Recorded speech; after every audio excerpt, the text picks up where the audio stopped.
Hi everybody, this is Judy at Judy in the Kitchen. Today I'm going to make some blueberry nice cream.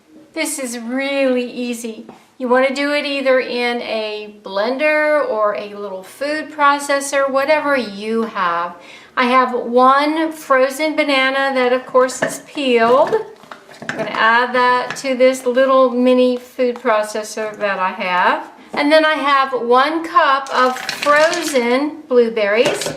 And then I'm going to add 1/3 cup of full fat coconut milk. I'm just going to pour that in there.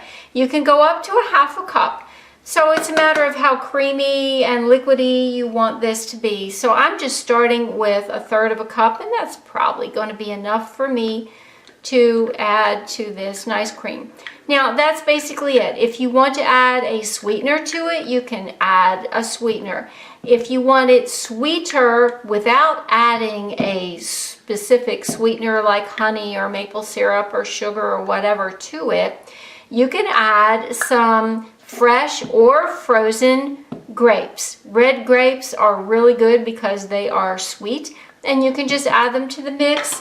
6 or 8 of them would be fine just to add to that. I'm going to go with just what I've got right here, and I'm going to blend this up in my little mini food processor, and I'll get back with you and show you what it looks like. There you go, there it is. It's quick and easy, and it is oh so delicious, and it makes a lot.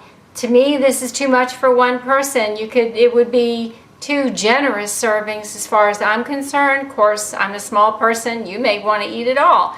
Do give this a try sometime. That is absolutely delicious to me. The recipe is below.